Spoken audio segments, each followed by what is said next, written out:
is our celebration chat slash homegirl vibe out. Slash Cheers. a reason to have a glass of wine and celebrate because you are a New York Times best-selling author right now. Congratulations. Woo! Thank you, and thank all of y'all for just feeling this journey with me and connecting with me in this moment. It's so crazy because obviously, what a world we're living in right now, and So we're weird. all, we're all like so just trying to figure it out and confused, and I think can definitely appreciate some of the blessings of being more close to our families and things like that, but also the confusion and the worry and the anxiety about kind of what's happening with the world, what's happening with those who might be sick right now. I mean, it's definitely just a confusing, multi-emotional feeling right now. It's like nothing anybody walking the earth has experienced ever in life. So you don't even know how to mentally compute it. You for sure, when you were making this book and planning all your book tour and your book clubs, you for sure weren't thinking that this was going to be your book part. I mean, it's okay. I mean, I definitely didn't. Of course, we had big a tour planned and shows to go along with it, and those are gonna come. It's gonna come. So just to everybody, your tickets, it's postponed. It's not canceled. So the world will come back to some form of something that we maybe understand a little bit more, and we will do those shows, and we will be able to be together again.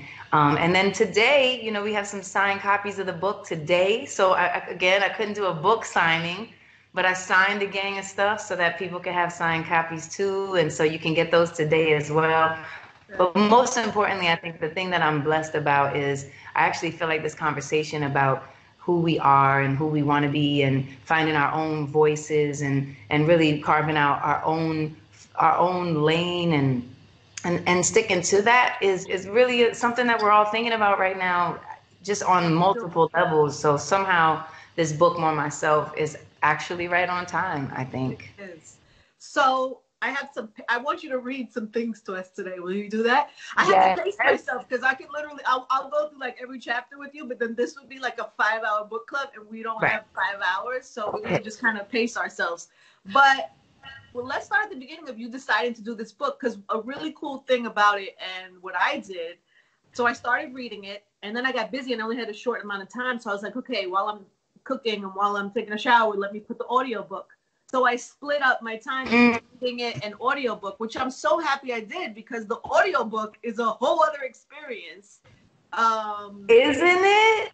But it was really kind of nice to be able to do both. Yeah, for sure. I love that. What did you cut? I love the audiobook because obviously you hear my voice, but you also hear, Michelle Obama, Jay-Z, Oprah, you hear Swiss, you definitely hear some of my close friends who you never met before. You hear like my mother, and you have all these different parts that I think evolve it.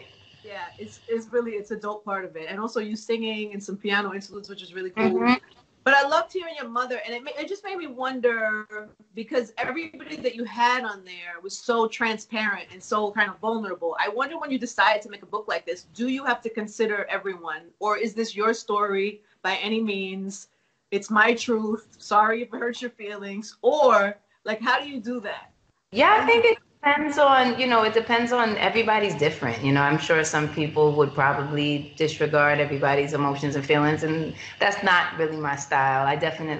This is our story. This is something that I'm proud of, and that, so many of us, it's taken so many people to bring me to so many different places that I want to honor them as well. So I think that there's a beautiful balance between how you put it all together. And for me, it's all about like honoring the process. So definitely honored it, and it's super truthful, but also being considerate. To me, that matters. Yeah, but they were also super transparent. Your mother is very honest about where she was in her life when you were born. Yes. It was free love time. Right. She didn't expect this. She was on her third date with your father. Yeah. But I think that's important because it's like a lot of the things I really appreciated her sharing that with me. Because look, when I was born, I was that until this point. I did, but there are things that I didn't fully know. I didn't exactly even think about, or I just didn't, even just now, even being a parent myself, I can understand things in a different way. So looking at it from this time, it just was a different experience. So even her saying, how she was so sure that what I think was interesting about her story and what she shared is that we sometimes have in our mind that life is supposed to be this perfect way. And like, if our life isn't this perfect way, then we've like somehow failed. And it's just not like that. It's complex and it's crazy, and everybody, there's no rule book. And I loved how she shared so much of her honesty, because it shows that life is like messy and confusing, and just, it's just like you got to figure it out. And so that honesty is all up in this book. Yeah, she's really honest and dope about it. And there's a moment, it's funny that you talk about being a mom now and how that changes, because there is a moment in the story, and I don't want to say too much because I don't know how many people of you guys, we'll get to your questions too, by the way, guys, in a couple. And I don't want to ruin the process for anybody, but while we're talking about it, there is and you mentioned being a mom now and looking at her story differently. There's a moment where you wanted to quit piano. I think you were like 11 or something. Like you were super young and you wanted to quit piano because you were tired of it. You wanted to play outside. You just were like over it. And your mother was not having it. She was like, you could take. She gave you some things you could do. You could take the summer off. She made some rules, but she was like, no, you're not quitting the piano. And it made me wonder. Because, parents, sometimes you don't know when to push your kid. What's the right thing? What do you, I wonder if you would make that same decision with your kids. Or how you handle that. And thank God she didn't. Are you kidding me? Could you imagine if I quit piano? Could you imagine if I quit piano? How was I supposed to know? How was I supposed to know that it would give me a certain independence? It would give me a certain way of hearing music. It would give me a certain way to have control over my sound, control over, my identity. Like, it would give me an identity. Like, how was I supposed to know all these things at that time? I'm so grateful that she was strong like that and didn't just cave in. And she did, obviously, to your point, she was like, you can take the summer off. But like, this is your thing, and I guess she knew that this was something special for me. For me, like with Egypt, I remember he started really early. He started at 4 playing piano, which is really early, especially for a boy, because they say that just development best. So it was early. So I remember when he was like about 6, and that was before I even started playing. I didn't start playing till 7. So he was like 6, he had been playing for 2 years already, and he was like crying all the time when he was playing, and he was really just getting frustrated, and it was a lot. And I remember we took a pause, but he found his way back to it, and I was grateful because he's really good at it. So I'm glad she pushed me to, encouraged me. Yeah, encouraged you. So what do you want to do? Do you want to take some questions from people? Do you want to read some? What are you feeling like? Oh, okay. Yes. We can take some questions. Sierra, you're saying, thank you for your love. I see you right now. You're talking about my spirit is everything. Your spirit is everything, Sierra. I feel our spirits together. Cindy's saying, definitely glad I didn't stop playing. Sheesh, I need to write songs and all these things. Adriana asked if I feel any vulnerability after publishing the book with my story. I feel vulnerable all the time. And do you really? I feel vulnerable when I do. I feel vulnerable when I'm about to perform. Like right before I performed for Kobe and Vanessa that day, I hadn't shook that much since I was a kid playing classical piano. And I was completely raw and vulnerable. And I was even, there's tears come to my eyes right now. I couldn't even understand how she could be standing up there and speaking at all. And I was, again, so I feel vulnerable all the time. When I step out on stage, I'm vulnerable. I'm in my head.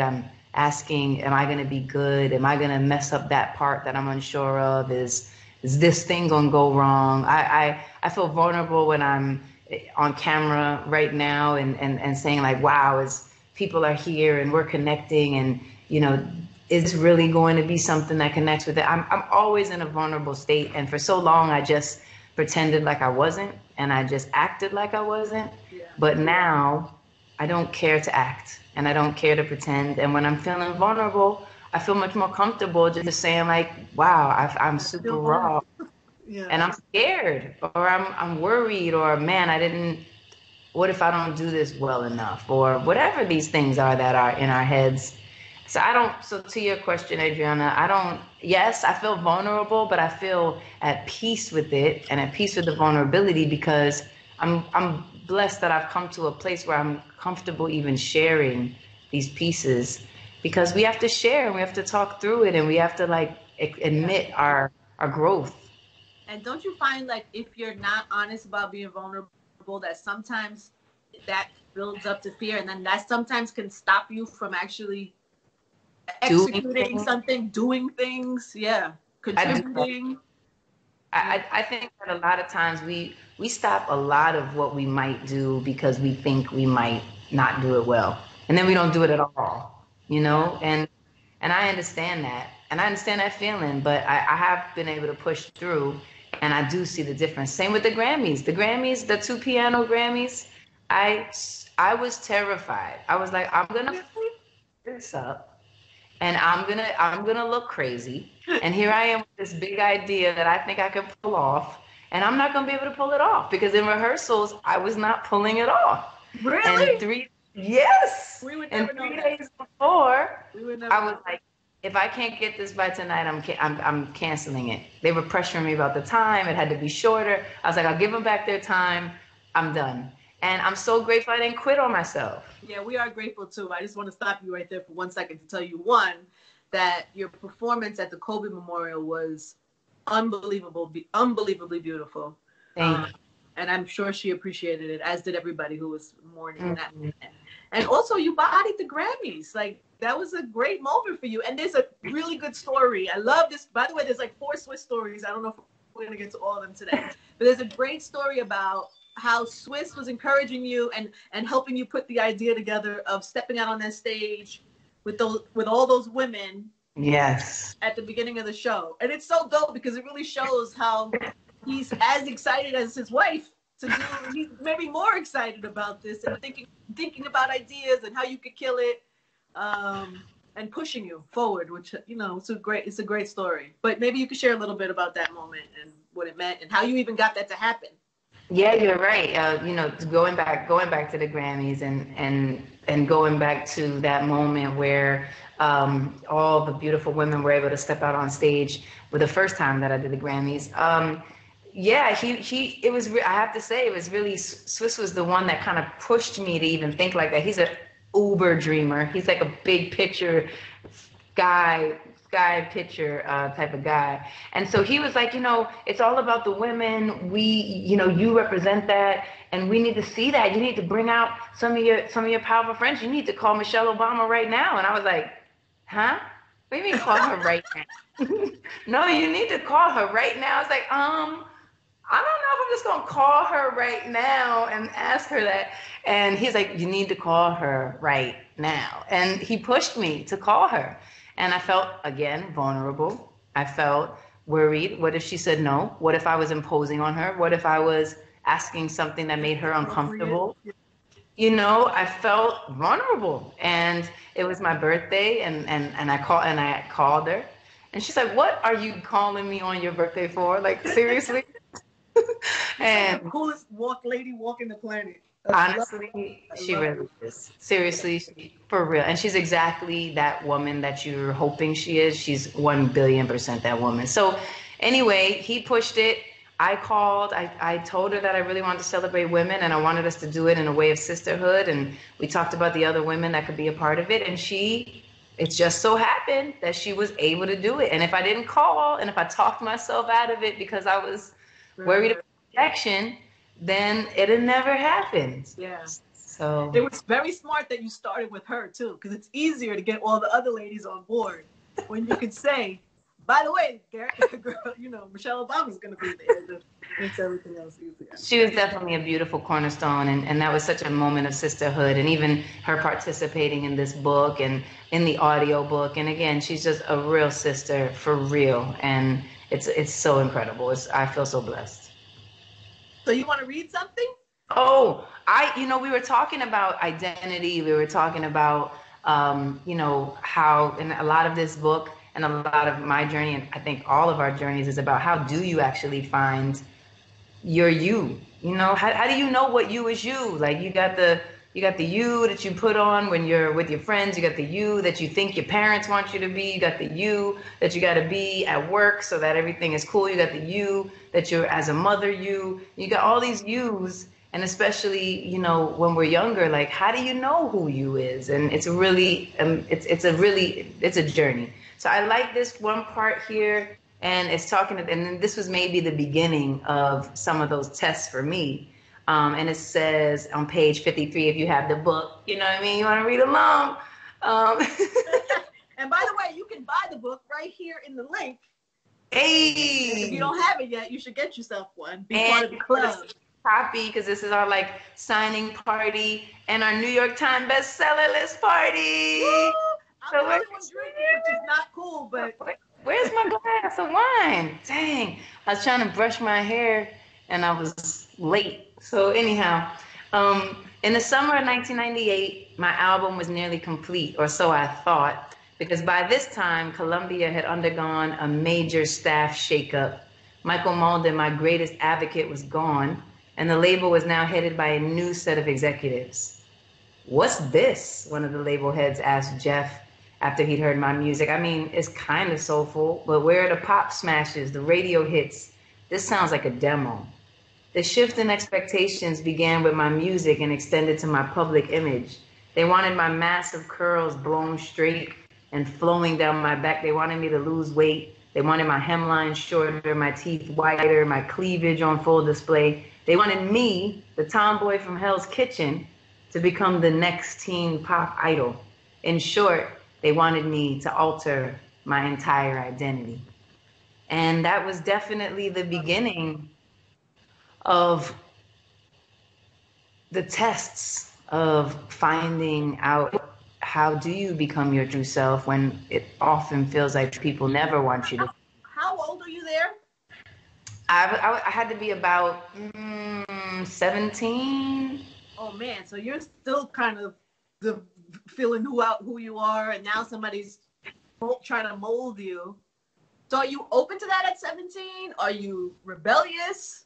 I mean, I hated it. I was totally rebellious. I didn't want to be that woman. I wanted to be the woman that I saw on the street every day. I saw tons of women who looked just like me. They had a New York energy. They were go-getters. They were a little tougher around the edges. They loved their boots and their jeans and their hoodies too. And I didn't want to be this kind of girly girl. It just wasn't in my energy. So I remember at that point, I was very clear about that. I was not confused. And there was definitely no enticement there. I felt like they were bugging. Yeah, they were bugging. That's how I felt. Do we have any other questions on hand? Do we want to get to a question? Let me see if there's let's see if there's some. While you're looking, a fun fact that I learned from the book around this time, she was just talking about Michael Malden, who happens to be Jermaine Dupri's father. Exactly. Who happened to be the guy who came up with your name. Isn't that crazy? So he's the one who named you Peas. It's pretty great. Nah, that is an amazing, that I think about that today and I'm like, wow. Thank you, Tina. Tina saying congratulations on the New York Times bestseller. Thank you so much. So let's see. You guys have any questions? I want some questions. There's so many here. I'm just having a hard time sorting. Oh my gosh. What was your big, Karen S said, what was your biggest inspiration while writing this book? The biggest inspiration was really figuring out, because I see the book, the concept of this wanting to write a book at all, which was like crazy to me in a lot of ways. It's completely different from writing a song. It's its own world. It's such a different thing. But it was right after my album Here, and that particular album Here was really about one of the major reasons why I started to dig deeper into myself and really understand kind of these preconceived notions or these stereotypes or these things that I myself was finding that I was doing. And I wasn't, so that's when I started to kind of just peel back the layers and really start to understand these social norms that maybe I was falling victim to, and I started to kind of rebel against them. So so that was the conversation. How do you do that? How do you find your way to this place? And so for me, the inspiration was, what were these moments along the journey that actually gave me these perspectives, or that I finally realized who I had to let go of, or what had to change, or when I had to stand up for myself, and why did I choose it at that time? You know, things like that. So I was inspired to figure out what were the pieces that are tangible for all of us, that kind of bring you to a place where you can start to know who the hell you are, not who everybody tells you to be. And it's a constant process, by the way. Just when you think you have it figured out, something goes and shifts your whole life, and then you have to do it all over. You have to constantly evolve. But you do have to just always be in tune and always working and always learning and always evolving. And I know you do, in the book, you talk about finding meditation that helped you kind of stay present and make clear decisions about who you are, what you want to do. Because it's noisy. It's so noisy. Like, and for me, I'm like, I'm a little bit, I don't know why I seek out so many opinions. I don't know if that's because I started really young and I always thought that people had a better idea than me or more experience than me, so I should ask them what they think. Whatever the case is, I've gotten into the habit of seeking out people's opinions, and then people have tons of different opinions. Sometimes that makes it even worse. Then, you know, then you sit here and that person said this person said that person said that, well, what do I think? And I wasn't getting in the habit of figuring out what was I thinking. So the meditation definitely started to ground me and open a channel that made me be able to hear myself. And it was coming through loud and clear, as opposed to, you know, everybody else's opinion. I have a question here from Sarah A. She said, this is a great question, Sarah. Very good. Because the way you talk about your Nana is very sweet and very touching and very relatable to a lot of us. We all have someone in our life, if it's not your grandmother, that just, you know, that you're close to like that. Anyway, she says, Sarah A says, what other gospel songs did you sing to Nana? We want to hear you sing them. Oh my gosh. You know, that is a good question. You know, that particular... What was the one in the book you said? In the book you sang... Eyes on the Sparrow. Yes. Eyes on the Sparrow. And, you know, I didn't really sing a lot of gospel songs, honestly, even growing up. You know, my mother, in the book, my mother was raised really strict Catholic. And by the time she got to New York, I think she was overwhelmed with feelings about religion. And so she kind of veered away from it because of her upbringing. And so I actually wasn't raised really with any particular religious background. And so that's been really interesting for me, actually, because for music, I relate to all music, and gospel music is so incredible and powerful. But I didn't find myself in a particular church. And I remember for a while, I searched. And I think that's what has brought me so close to a higher power and brought me so close to the Most High, is that I didn't have such a rigorous religious impression so young. It actually maybe made me search more widely for what resonated with me. So what gospel song should I learn? Tell me, send some recommendations on the chat. Send me some vibes that I should learn. Do you have a favorite? I scrolled and I just lost her, but somebody asked, do you have a favorite part of the book? A favorite? You know, I love how it all goes together, honestly. But one of the things, I've been saying this and I really mean it. One of the things that I love a lot about the book is the way that the relationship with my father, that you can witness it developing and altering and growing. And our relationship started off not solid, and that was how our life was meant to be. And I know that now, but as a young person, I was angry about it. I felt abandoned. I felt things. You But told him to get out. You sent him a letter and told him to stay out of your life forever, basically. At, what was that, 14 or 16? yeah, no, I was like 13 or 14. I hand wrote a letter and I sent it off, and I didn't ever want him to contact me ever again. I didn't want to experience the half thing where I thought maybe and then it never, and or I would hope he was coming and then it didn't, and I didn't want to experience that anymore. And I told him. But I love that throughout the book you actually can see my grandmother was a big part of that too, asking us to try again, asking us to try to get to know each other again. And she was sick at the time.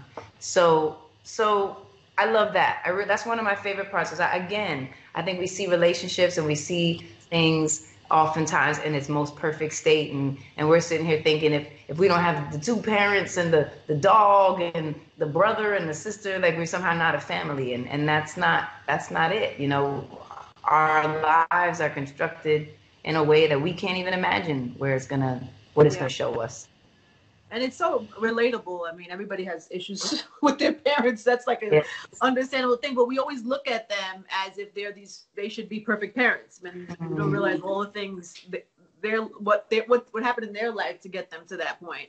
And I think you do a good job at kind of explaining that moment where you realize he's human. His story is flawed, and it might not be the perfect story, but you seem to have made a peace with it at some point. Anyway. Right, and so you'll see that, and to me, that's one of my favorite parts, because I think you see that evolution, and I'm sure you've experienced something like that, as you know what I mean. So that still am, Alicia. That's what I'm saying. I'm experiencing that. Well, we were talking about your favorite. Can we talk about one of my favorite parts in the book? And this is one of my favorite parts for multiple reasons. Number one, are you going to read it? How about you read it? Me read it? No. You're not going to get out of this. You need to read this part. This would be weird for me to read it. I would feel intrusive to read this part that I'm going to ask you to read. So one of my favorite parts is there's a section in the book where she talks about how her and Swiss would do these birthday wars with each other, where every year they try to outdo each other. And now I had been privileged to attend a few of these. Pajama parties in the basement, and the whole cast of House Party is performing, and Red Alert is. Or honestly, when you threw the party for Swiss in the Bronx on the rooftop, and Cool G Rap and all the legendary. That was one of probably the best parties I've been to in my life, in my whole life. Period. So it was a gift for all of us there, not just for Swiss. But so you have the battle, right? These birthday wars of who could throw each other the better birthday. But how this started is one of my favorite stories in the book. So will you read that for us? All right. What page is it? Oh, I was afraid you were going to ask me that. No, I have it. It's right here. Okay. It's page 148. Soon after our engagement. All right, here we go. Right through it. It's cute. It's cute. 148. All right, here I go. Oh, this story right here. Oh, now I see why you didn't want to. It's so good. It's so good. Let me get a sip of wine while you read. You read. I'm gonna sip. All right, here we go. Soon after our engagement, my birthday rolled around. This one marks the beginning of our birthday wars, the annual attempt to outdo each other in celebration. Some years we go all out, other years we keep it low key, but no less memorable. For this night, it was an all out year. Swiss took me to Kauai, the Hawaiian island covered in lush tropical rainforests, otherwise known as paradise for a nature lover like me. Around noon on my big day, Swiss said, let's go for a drive. We loaded into a two-seater Jeep, curving and winding our way through the forest until we pulled up an hour later at a little house. The home sat on stilts, looking out over the pristine waters of the North Pacific. We climbed the steep stairs, admiring a small garden out front, and then entered the house. There, on a table in the living room, sat an enormous box. Open it, Swiss said, smiling as he slid the box toward me. I lifted the cardboard flaps and looked inside to see several large canisters. He pulled me close. I always wanted you to be my canvas, he whispered. The canisters were full of body paint in every vibrant color imaginable, and Swiss had had them shipped to the guest house ahead of time. Later, stroke by stroke, in the shadows of dusk, he turned me into his masterpiece, covering me in swirls of yellows, reds. So cute! Wait, Now hold on. Where did you leave off? Oh, should I keep going? I was trying to not go too long. Yeah, nah, you got to go a couple more All right. Couple more bars. Okay, there's more. Hold on, there's more. Afterward, my body still tingling from the sensation of cool paint on my warm skin, we walked out to the garden where he photographed me. Never have I experienced anything more sensual. I mean... Yo! So this man took you to Hawaii. He had the box there. I don't know. We don't know how the box got there because it was an hour away. There was paint in the box. So I don't know if this was like a gift for you or it was a gift for him. Because then he got to paint he body painted you. Right. And then he took photographs. Then he photographed you. Yes. It was unbelievable. And where are those photos now? I have them. I bet you do. They're really beautiful because the he painted me almost like I'll post one. I might post one of these pictures, but it was like all the face, it almost like it had these beautiful black lines and the color all over and the body was purples and yellows and oranges and everything and then when we went outside it was all green, like the lush green kind of forest, and then I would stand in the middle of those trees and the purples and the oranges I felt like an animal. I mean, it was crazy. I felt super vulnerable, but also like so beautiful. I never felt more beautiful. And that was such an incredible idea because he's such an art lover. Anybody that knows him know how much he loves art, and he's a painter himself. And so for him to actually do that and make me his canvas, definitely best birthday ever. Two things. There are actually a few other stories in the book like that where you really get a sense of how loving he is with you or that you are with each other because you really work with each other really well. So there's a lot of that. You share that, which was great. You share a lot about how you blend your families together, which I think is really important for people to see and understand. Yes. But then also after that moment, you got pregnant. So it could have been that night, or maybe not that night, but you immediately. Probably that night. Probably that night. So here's the Egypt. Here's the Egypt. Egypt and Hawaii. I'm trying to find this. Somebody keeps sending a question. I know we have to wrap up soon. They're giving me the warning, but somebody keeps saying, ask her my question about Egypt, but I can't find your original question, my love. Can you write the question again? Oh, I'm sorry if the audio is bad. Some people are saying that the audio is bad. When? I don't know. You know why? It's because the entire planet is on the internet. It's like, what are we supposed to do? Are you watching everything on the internet? Are you watching all these lives? Well, you're watching the battles. I'm definitely watching the battles. Yeah, the battles are crazy. There's so many lives, right? It's insane. It's too much. I can't take it. Anyway, so she was interested in hearing some of your stories about Egypt and I guess how would you consider hosting an Egypt pilgrimage? Somebody asked. Oh, wow. Wow. Well, the Egypt, first of all, I would love to host an Egypt pilgrimage, to be honest. I mean, it's literally, one of the most powerful places I've ever been. And to share that with other people is a really incredible experience. So I would actually like to do that. I don't know exactly how we would do that, but I could, I really would love to. It's such an incredible place and just the cradle, of so many, of everything, so many things. But yeah, The book made me want to book a trip immediately. And oh, this is another thing I love that you do, that I do it. I just don't do it at the level you do it. I really believe in taking vacations by myself. Sometimes I only go like 30 minutes away. One time I went to Arizona. One time I went to Turks. oh, But I really believe once a year, and I only do it for 3 or 4 days, to go on a vacation by yourself because you get to know. And so you, crazy girl, tried to go all the way to Egypt by yourself, and your mother was like, "Hold up." I